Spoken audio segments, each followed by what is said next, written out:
place of a webcam. But the biggest one is probably the look and the feel of the image that you're now able to get into your computer. Depending on which camera you've got, you'll be able to get a depth of field in your shot. You'll also, webcams are fairly average in low light environments, whereas a lot of cameras out there will actually do a fairly decent job. You'll also have a lot more control over the look and feel of your shot.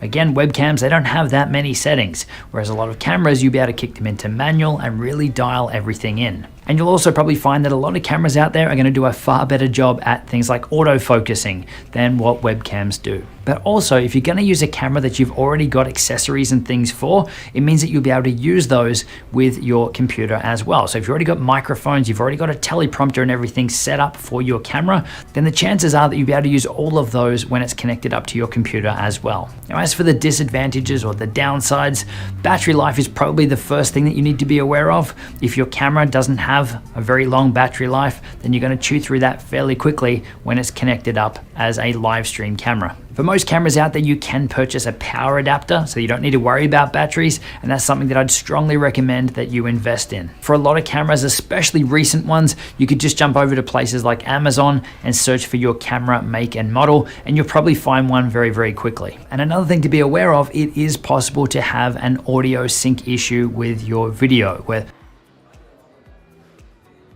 now don't worry, I'm going to share with you some solutions for this a little bit later on in the video, but it is something to be mindful of depending on how you set this up. Okay, so there's two main ways that you can connect your camera up to your computer.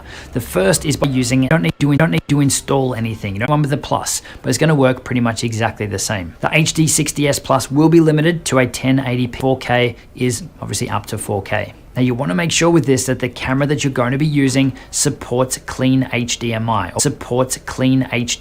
or will output clean HDMI. What I mean by clean is that they don't have any battery indicators or record indicators or any of the on-screen display stuff that you see on your cameras. You need to make sure that none of that is outputted over HDMI, or that you have the ability to turn that off for your HDMI feed. Now, if you're not sure about your specific camera, just jump onto Google and do a quick Google search for your camera make and model and the words clean HDMI. You want to make clean HDMI. Now, a great thing about using HDMI and using this method is that will also bring through your camera audio. So if you've got any microphones or anything connected to your camera, then your audio feed will also come in with the video, and the two of them will be synced up, so you've got no sync issues.